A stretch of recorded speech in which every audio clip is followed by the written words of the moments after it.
Cyber fraud के बारे में आज सभी जानते हैं। हर आदमी के पास फ़ोन पहुंच रहा है, हर तीसरे चौथे आदमी के पास कि आपने OTP बता दीजिए। कोई कहता है कि आपका बेटा रेप केस में फंस गया है। किसी न किसी बहाने से साइबर अपराधी जो है लोगों को झांसा देते हैं और उनकी रकम उड़ा देते हैं। एक महीने में बाराबंकी पुलिस ने जो है करीब 25 लाख रुपये की रिकवरी की है। ये वो रकम है जो साइबर ठगों के चंगुल में चली गई थी, लेकिन पुलिस ने उसे अपने जो तकनीकी का प्रयोग करके उसे वापस कराया। और यहाँ पर आज बाराबंकी में पुलिस लाइन सभागार में ऐसे लोग मौजूद हैं जिनको ये पैसा मिला है, तो हम उनसे भी बात करेंगे। तब तक हम बाराबंकी के SP श्री RP विजय द्विवेदी से पूछते हैं कि कैसे लोगों को जागरूक कर रहे हैं और ये जो उन्होंने पैसा वापस कराया इसके पीछे क्या क्या उनको चुनौती झेलनी पड़ी और क्या क्या समस्याएं आई, बताएंगे सर।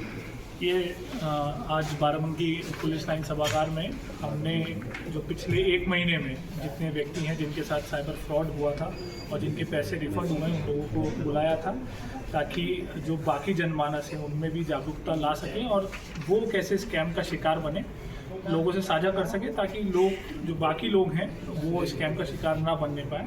इसी ऑब्जेक्टिव से आज उन लोगों को बुलाया था। और जैसा कि अभी इन लोगों ने भी वार्ता में बताया कि ज़्यादातर लोग जो स्कैम का शिकार तब बने हैं जब उनको किसी न किसी चीज़ का लालच दिया गया या किसी न किसी चीज़ का डर दिखाया गया, चाहे वो उनके परिवार को अरेस्ट करने के संबंध में हो या कोई भी इन्वेस्टमेंट स्कीम जिसमें ज़्यादा रिटर्न मिल रहा हो उस चीज़ का लालच दिया गया हो। तो ये सभी जितने भी लोग हैं पिछले 1 महीने में हम लोगों ने 25 लाख रुपए वापस कराए हैं और इस वर्ष लगभग 80 लाख रुपए हम वापस करा चुके हैं और 3 करोड़ के लगभग हम लोगों ने होल्ड कराए हैं, जिसकी न्यायिक प्रक्रिया भी अभी इन प्रोसेस है। उनको भी हम आने वाले समय में रिफ़ंड करवाएंगे। इस पूरे प्रोसेस से या पूरी जो वार्ता में ये चीज़ समझ में आई है कि ज़्यादातर चीज़ें जो हैं वो अवेयरनेस की कमी की वजह से होती हैं। हमको पता नहीं रहता है कि क्या चीज़ लिंक दबाना है या क्या चीज़ खोलनी है, और जिसकी वजह से हमारी जो प्राइवेट डिटेल्स है जो फ़ोन में जनरली हर आदमी रखता है वो कॉम्प्रोमाइज़ हो जाती है और उसी का फ़ायदा जो है ये स्कैमस्टर्स या जितने भी ये जो लोग करते हैं साइबर स्कैम वो फ़ायदा उठाते हैं। तो मेरी सभी लोगों से अपील रहेगी कि कोई भी इस तरह की चीज़ आए तो अपने नियरेस्ट थाने या नियरेस्ट साइबर थाने में ज़रूर इसको रिपोर्ट करें, और कोई भी डाउट होता है तो कोई भी अपनी प्राइवेट डिटेल्स डायरेक्टली शेयर ना करें। पहले उस चीज़ से सेटिस्फाई हो जाएं कि ये जो कॉल है वो जेन्युइन है, और अगर वो चीज़ जेन्युइन है तभी वो आगे बढ़ें उस चीज़ में। और ये बेसिक सी चीज़ है कि कोई भी सरकारी कर्मचारी या सरकारी एजेंसी या इस तरह की कोई भी एजेंसी, बैंक हो, वो आपसे फ़ोन पे पैसा नहीं मांगेगी। तो ये बॉटम लाइन है। कहीं पे भी फ़ोन पे कोई पैसा मांग रहा है तो ये मान के चलिए कि वो स्कैम ही होगा। अगर कोई दूसरा आदमी, कोई जेन्युइन आदमी भी है तो आप अपने स्तर से उसको पहले वेरीफाई करा लें कि आपके परिवारजन के नाम से कोई पैसा मांग रहा है, तो परिवारजन से आप स्वयं बात कर लें कि ऐसा कुछ है या नहीं। थाने स्तर के सर लोग जाते हैं तो ये कहा जाता है कि साइबर भेजा जाता है मामला, इसमें थोड़ा हल्का सा लेट हो जाता है, ऐसा कहा गया है। जी नहीं, इसमें अभी हमने पिछले 2 महीने में हमारे प्रत्येक थाने में इस चीज़ के लिए हमारे लगभग 140 आदमी जो 22 थानों में ट्रेंड वो पोस्ट किए हैं, इनको इस चीज़ की ट्रेनिंग दी गई है कि जो फर्स्ट रिस्पॉन्डर हमारा काम होना चाहिए कि NCRP या 1930 पे कंप्लेन करके अकाउंट फ्रीज करा दिया जाए, उनकी जो संबंधित पोर्टल है उस पर कंप्लेन को लॉन्च कर लिया जाए, और फिर उसके बाद की जो इन्वेस्टिगेशन है उसमें साइबर सेल और साइबर थाना है ही। तो हमारे जो सभी थानों में लगभग 140 लोगों को हमने इसी चीज़ के लिए ट्रेन किया है कि लोगों को इधर उधर ना भागना पड़े, कंप्लेन उनकी टाइमली हो जाए ताकि पैसा रिफंड होने में कोई दिक्कत ना हो। ठीक है, थैंक यू सर। हमारे साथ कुछ साइबर ठगी के शिकार लोग हैं जिनका पैसा जो है ठगों ने खाते से उड़ा दिया था, लेकिन इनकी जागरूकता काम है।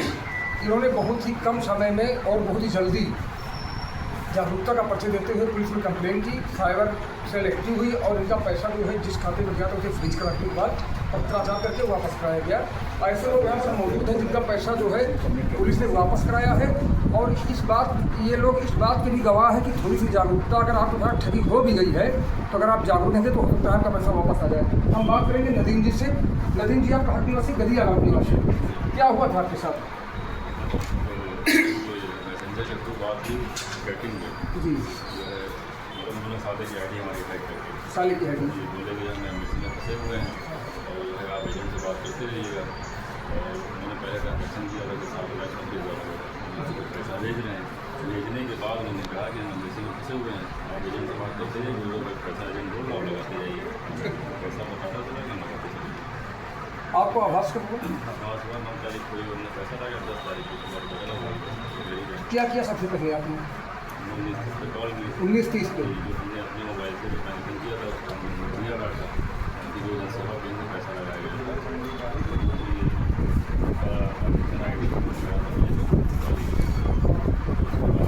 क्या कहना चाहते हैं सारे लोगों से जो आपसे चल रहा है, तो क्या कहना चाहेंगे?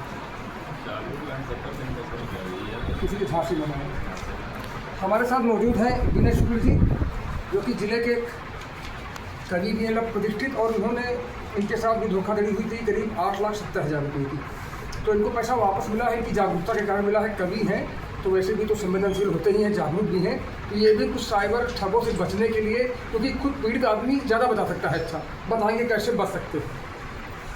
तुर्कमान जी, मेरे साथ 8,70,000 रुपये जो साइबर टीम बाराबंकी के द्वारा मुझे मिल गए हैं, 2 तारीख को मेरे अकाउंट में आ गए थे।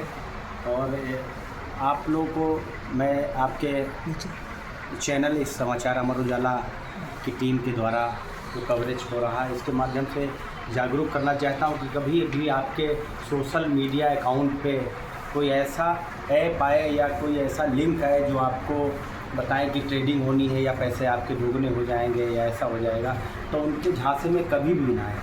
इस चक्कर में मेरे इतने पैसे चले गए थे जो बाराबंकी साइबर टीम के द्वारा मुझे मिले हैं। और आप सबको जागरूक करना चाहता हूं कि कभी भी ऐसा कुछ न करें जिससे आप लालच के चक्कर में पड़ जाए कि आपके पैसे दोगुने हो जाएंगे। ऐसा कुछ भी नहीं होता है, वो सब ठगी का शिकार आप हो जाएंगे। इसलिए मेरा आप सबसे यही कहना है कि आप सब हमेशा जागरूक रहें। लोगों को जरा बता दिए कि आप सब कैसे ठगी हुई, और आप जब ठगी होगी तो कैसे उसका प्रयोग तुरंत किया और आपको तुरंत उसका फ़ायदा मिला, क्या किया आपने ऐसा? जैसे कि लोग जान जाए उनका ठगी अगर हो रही हो तो आप जैसा वो भी करके अपने पैसे वापस प्राप्त कर सकते। सबसे पहले अगर आपके साथ ऐसा कुछ होता है कि आपके साथ हुआ क्या था, जरूर बताएं। जी, मेरे साथ मेरे फेसबुक अकाउंट पे एक पहले तो मैसेज आया, फ्रेंड रिक्वेस्ट आई अनु भट्टाचार्य के नाम से। तो उन्होंने ये गोल्ड माइनिंग का बताया कि गोल्ड माइनिंग करते हैं हम लोग फॉरेन की, उसमें ट्रेडिंग करते हैं। तो ट्रेडिंग कराया उस पैसे से। बाद में बताया कि फॉरेन करेंसी डॉलर को भारतीय मुद्रा में बदलने के लिए 30% और पैसा आप दीजिए जिससे आपके पैसे रिटर्न हो जाए आपके अकाउंट में। तब मुझे शक हुआ उन लोगों पर और मैंने 1930 पर, जो सबसे पहले आपको काम करना 1930 डायल करना है अपने फ़ोन से, जहाँ भी आप हों। साइबर का जो एक नंबर है, टोल फ्री नंबर, उस पर आप अपनी सूचना दर्ज कराइए और उसके बाद नज़दीकी थाने पे जहाँ भी आप पता करिए, वो लोग भी बता देते हैं।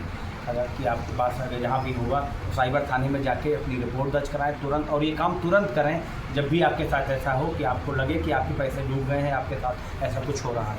हमेशा जागरूक रहें।